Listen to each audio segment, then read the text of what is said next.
मैं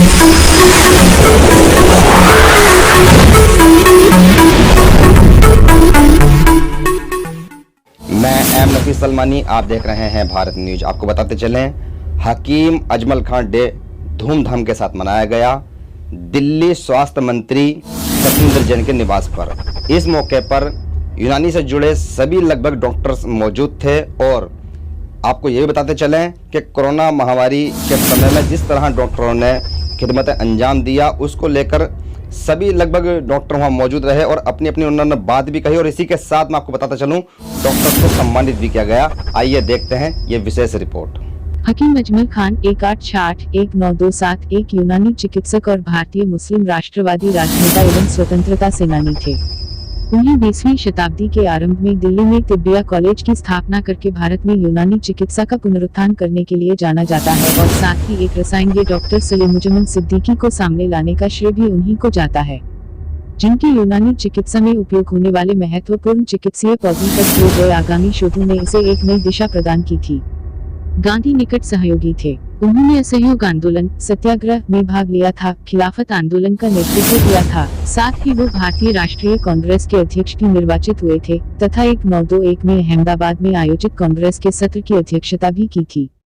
इसी के साथ हम आपको बताते चले, हकीम अजमल खान के जन्मदिन पर ही अजमल डे मनाया जाता है। यूनानी चिकित्सा पद्धति से जुड़े डॉक्टर हकीम अजमल साहब को अपना आदर्श मानते हैं। यूनानी सेक्टर में बताए रास्ते पर चलने का प्रण भी लेते हैं। हकीम अजमल खान के साथ तिब्बिया कॉलेज का भी एक बड़ा नाम भारत में शुरू से रहा है और यहाँ से निकले स्टूडेंट पूरे भारत व दुनिया में प्रसिद्ध हैं। आइए मिलाते हैं आपको एक ऐसे ही प्रसिद्ध डॉक्टर आफ्ताब अहमद से, जो कि डॉक्टर के साथ साथ माध्यम से सर्व समाज की सेवा करते हैं, निस्वार्थ सेवा करते हैं। अजमल डे पर डॉक्टर आफ्ताब अहमद को सम्मानित किया गया। सर, मेरा नाम डॉक्टर सैयद इफ्तिखारुद्दीन यावर है।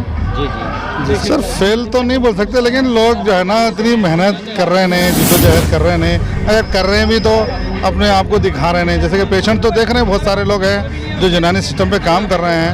हकीम साहब का जो निज़ाम सिस्टम है उसको चला रहे हैं, लेकिन कुछ लोग ज़ाहिर हो रहे हैं, कुछ लोग ज़ाहिर नहीं हो रहे हैं। हाँ, हम सबको मिल के जो है ना, जो भी काम कर रहे हैं उसको पब्लिक के सामने, प्रेस के सामने, ज़माने के सामने लाना चाहिए कि हम ये काम कर रहे हैं। अब जैसे कि हमारे पास हम लोग doctor ISM cell, doctor cell जो है, ये ऐसे प्रोग्राम्स रखे हैं। हेल्थ मिनिस्टर साहब के घर पे सत्येंद्र जैन साहब इतना कोऑपरेट कर रहे हैं।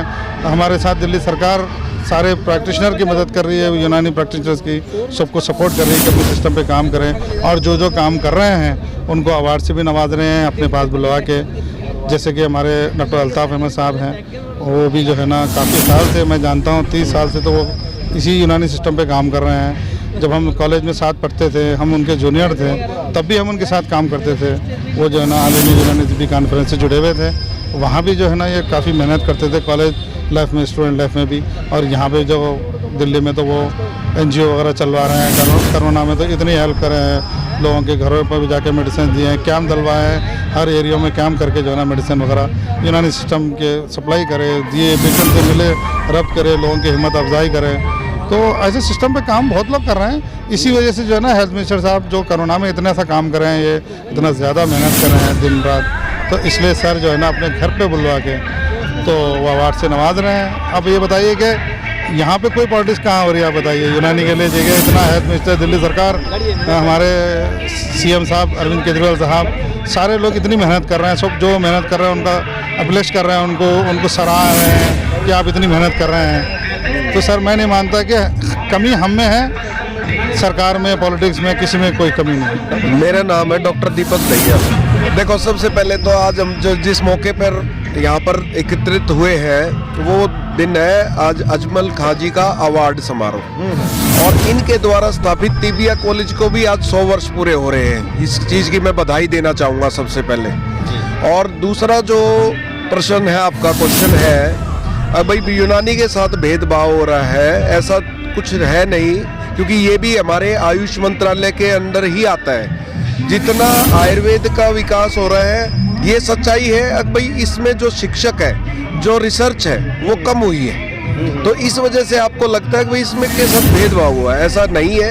अगर अच्छे कॉलेजेस और खोले गवर्नमेंट और इस पे और ज़्यादा ध्यान दिया जाए तो इसका भी इतना ही उन्नति हो सकती है जितने आयुर्वेद की उन्नति है। नहीं, देखो क्या होता है, यूनानी में जहाँ थोड़ा बहुत देखो संख्या का धर्म का सहारा लेती है जो लोग, जो अनवांटेड लोग होते हैं, लेकिन ऐसा नहीं है।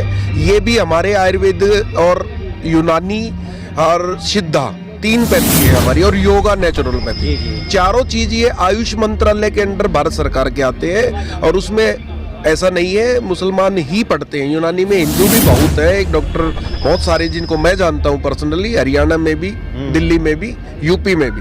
तो लेकिन ये है कि भाई कहीं ना कहीं इनका संख्या बढ़ जाता है, तो इस वजह से कोई राजनीति करे तो वो गलत है। सर मैं एक छोटी सी बात बता दूं आपको, R.K. भटनागर साहब हैं, वो यूनानी से ही हैं और he is not Muslim, he is मतलब हिंदू हैं, बट वो लेकिन क्या है कि वो यूनानी से ही फिजिशियन है। तो ऐसा कुछ नहीं है, लेकिन क्या है कि हमें थोड़ी सी जागरूक होने की ज़रूरत है। इस चीज़ को मैं आपकी बात से बिल्कुल सहमत हूँ। हर चीज़ में एक टाइम लगता है। अब जो यंग जनरेशन आ रही है वो अपनी जो पब्लिशिंग जो उनकी चल रही है वो इंग्लिश में ही चल रही है, लेकिन क्या है कि थोड़ा सा टाइम लगता है। और थोड़ी सी मैं एक चीज़ और कहना चाहूँगा कि थोड़ा सा हमारे प्रति बड़े प्रोग्राम करते हैं आप लोग, प्रोग्राम भी नहीं करते। मैं सर वही मैं कहना चाह रहा हूँ, राजनीति में भी आप लोग नहीं हो और एक तरह से आवाज़ उठाने में भी आप लोग आगे नहीं हो। हम सवाल तो आपसे ही कर रहे हैं। बिल्कुल सर, मैं जवाब भी मैं आपको दे रहा हूँ। मैं वही कहना चाह रहा हूँ कि इसमें थोड़ा सा हमारी कमी है और थोड़ा सा गवर्नमेंट का रवैया हमारे प्रति थोड़ा सा कम रहा है। अब हम लोग जागरूक हो रहे हैं। अब देखिए मंत्री जी के घर पर ही प्रोग्राम हो रहा है, तो धीरे धीरे हम इससे आगे बढ़ेंगे। आज मंत्री जी के घर पर हो रहा है, कल तो CM साहब के घर पर प्रोग्राम कराएंगे। तो इस चीज़ से एक मैसेज आएगा ना कि हम लोग भी स्ट्रांग हो रहे हैं। जो बीत गए वो बीत गए, जो आने वाला वो अच्छा होगा, यूनानी के लिए भी और सबके लिए, क्योंकि यूनानी for all, not for Muslim. सबा परवीन। हकीम अजमल साहब ये हमारे कॉलेज की नींव जो स्टार्टिंग हुई थी कॉलेज की, वो उन्होंने ही की थी जी। कॉलेज के बारे मतलब कॉलेज को जो इतना आगे लेके गए, और यूनानी सिर्फ यूनानी नहीं, सिर्फ आयुर्वेदा और यूनानी दोनों को आगे लेकर जो गए वो हकीम अजमल साहब ही लेके गए। देखिए यूनानी अपने आप में संपूर्ण चिकित्सा पद्धति है, इसमें किसी चीज़ को किसी को लाने की कोई ज़रूरत नहीं है। और जैसा कि आपने कहा कि सिर्फ जो है मुस्लिम लोगों के लिए, तो ऐसा कुछ नहीं है। आयुर्वेदिक एंड यूनानी तिबिया कॉलेज करोल बाग में चल रहा है, बड़ा ही प्रीमियर इंस्टीट्यूशन है देश का। वहाँ पे हिंदू बच्चे भी यूनानी में एडमिशन लेते हैं, और उसमें एडमिशन के लिए भी मारामारी रहती है। अच्छा। इतने आसान नहीं है उसमें भी, ऑल इंडिया लेवल पे उसका एडमिशन होता है, और हिंदू बच्चे भी उसके लिए कम्पीट करते हैं। अच्छा, ये थोड़ा सा हम जानना चाहते हैं, राजनीतिक स्तर पर इसको कम आंका जाता है। मैं आपको बता देता हूँ, आप कुछ साल पहले ये बात कह सकते थे, लेकिन जैसे कि पिछले साल आपने देखा होगा कोरोना महामारी ने देश को भी और पूरे विश्व को ये सिखा दिया है कि वापस आपको भारतीय चिकित्सा पद्धति की तरफ आना ही होगा। अंग्रेजी में संपूर्ण चिकित्सा नहीं हो सकती, और चिकित्सा तो बीमारी की होगी। बीमारी से बचने के लिए जो उपाय आयुर्वेद और यूनानी चिकित्सा पद्धति में है वो एलोपैथिक में है ही नहीं।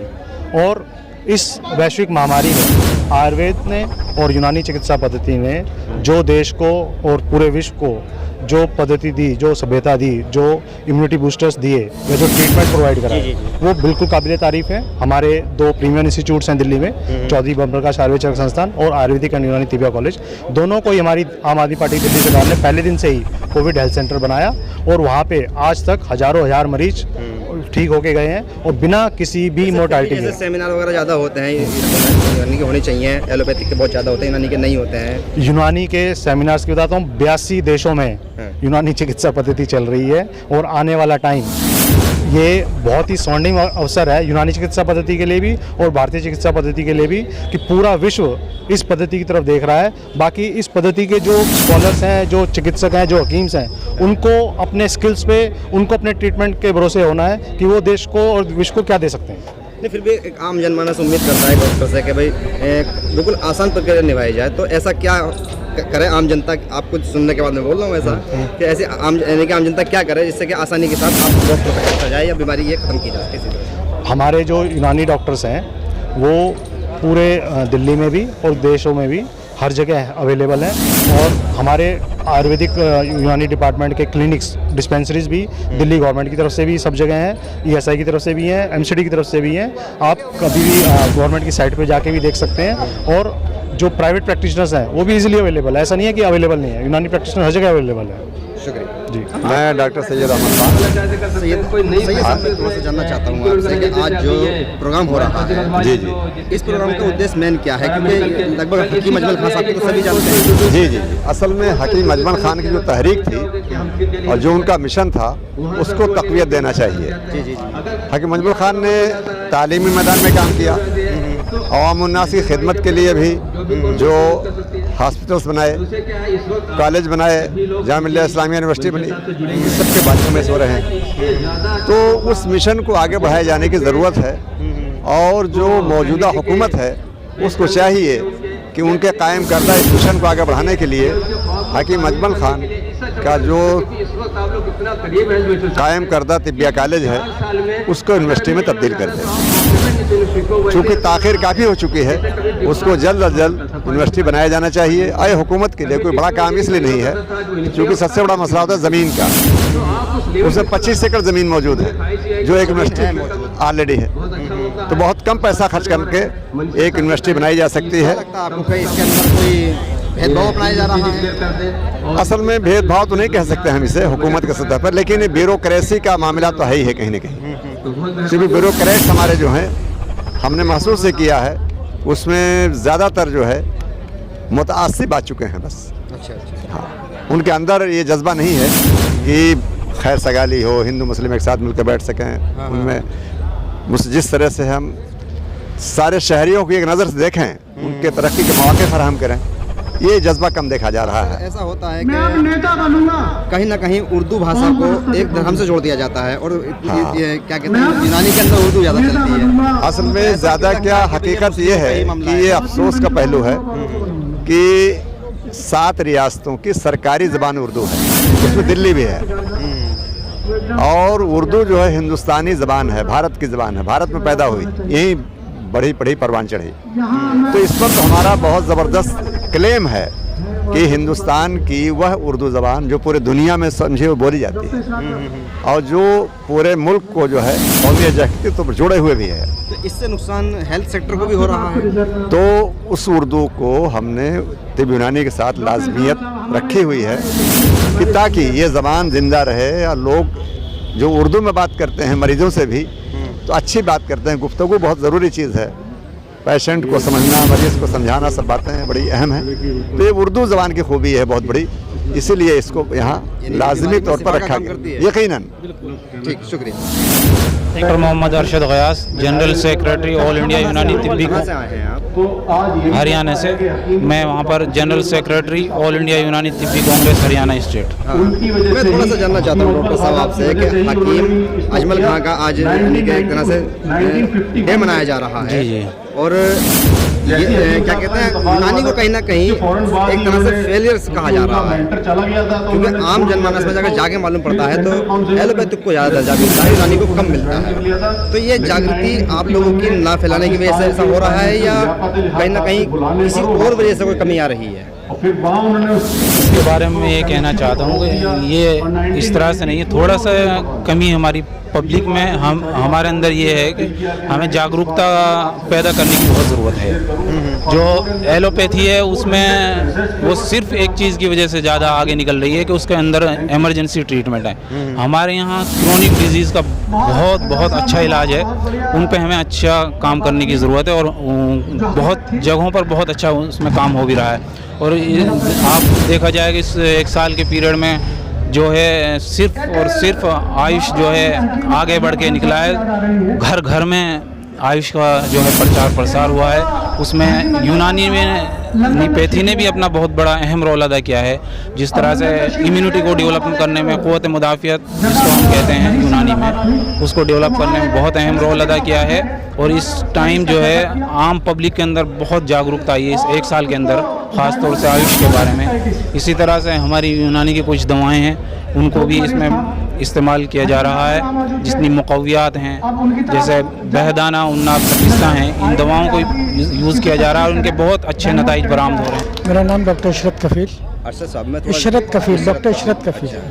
इस तरह मैं थोड़ा सा जानना चाहता हूँ आपसे कि अक्सर ऐसा होता है कि कहीं ना कहीं राजनीति जो होती है वो फ़ायदा देती है, ठीक है, पर यूनानी को तो नुकसान दे रही है। किस सिलसिले में नुकसान दे रही है? कई जगह पर यूनानी को सिर्फ मुस्लिमों से जोड़ दिया जाता है। देखिए, अगर यूनानी, मैं एक बात आपको जो असल में हकीकत बताऊं कि हम यूनानी के लोग हैं ना, अभी बहुत पीछे हैं। अच्छा, देखिए, जब हम लोग ही एक्टिव नहीं होंगे, हमें जब यूनानी के लिए आवाज़ नहीं उठाएंगे, जब हम यूनानी के लिए कुछ करने के लिए आगे नहीं बढ़ेंगे, तो दूसरा तो उसको ख़त्म करने की सबसे पहले सोचेगा।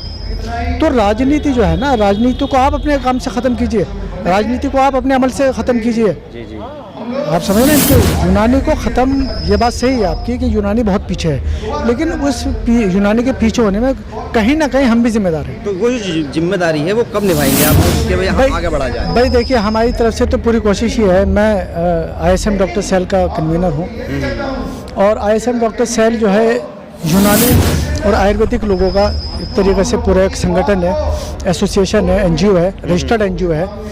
और हमारा काम यही है कि हम जो भी आयुर्वेदिक से मुतालिक या यूनानी से मुतालिक, बल्कि as a whole ISM fraternity से मुतालिक जो भी मसाइल आते हैं उनको उठाएं, सरकार तक पहुंचाएं, या जिन तक भी, जहां तक भी हो सकता है काम करने का, वहां तक हम लेकर जाएं। आयुष मंत्रालय से क्या सुविधाएं मिल रही हैं आप लोगों को? देखिए, आयुष मंत्रालय से एक बात तो यह है कि जहाँ जहाँ भी जो भी उसकी स्कीम्स हैं, देखिए सबसे बड़ी बात हुई है, चाहे देखिए अब मैं इसमें नहीं जाऊंगा कि कौन हमारा दोस्त है कौन दुश्मन है, लेकिन हमारा आयुष मंत्रालय अलग हुआ, ये एक बहुत बड़ी बात है।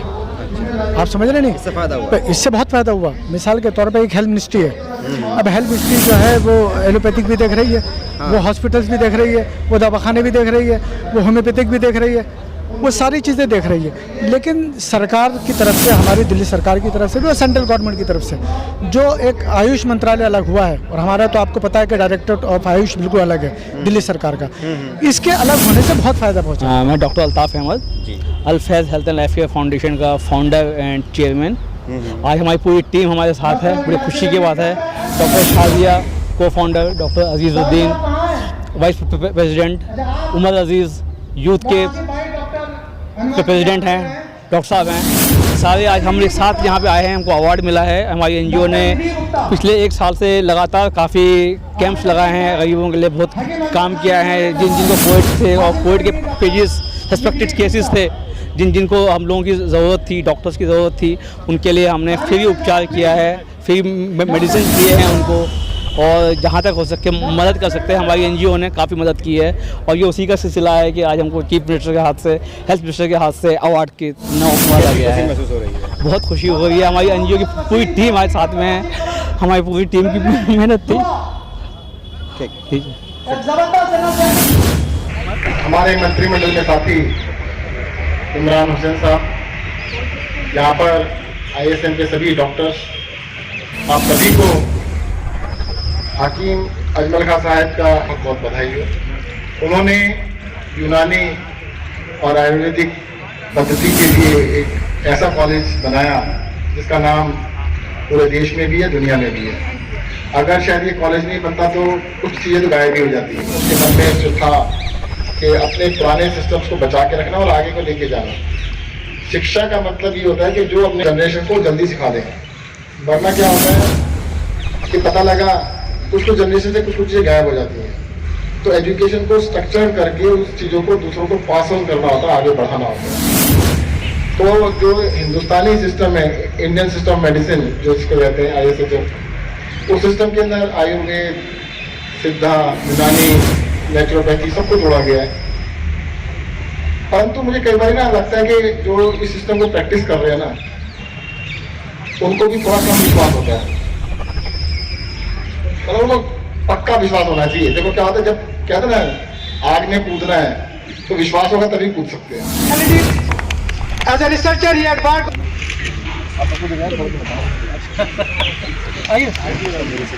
तालियों के साथ बहुत सोशल डॉक्टर आयशा रजा,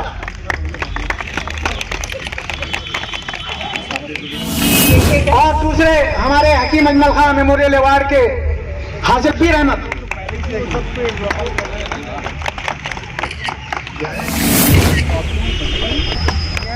डॉक्टर उस्मा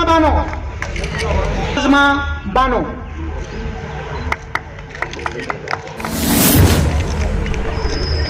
मेडिकल प्रैक्टिशनर्स के शोबे से डॉक्टर मोहम्मद कृष्णर्स, doctor Junaid, doctor Mohammad Junaid, doctor Talia कम बढ़ लेंगे please, thank you. Doctor Ajay Kumar Singh, एक और एनर्जेटिक हमारे प्रैक्टिशनर हैं, doctor M Amir, doctor Shahban Muiz साहब। मैं डॉक्टर शहबान मुईज साहब से गुजारिश करूंगा साहबान Muid best medical practitioner Hakim Ajmal Khan यहाँ पे ले लें award. Doctor Imran Khan please.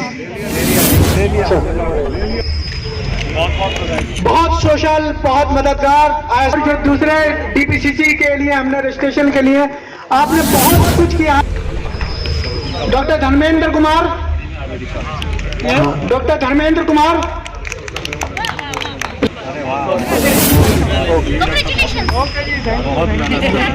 देखिए सर सामने एनडी तिब्बे कॉलेज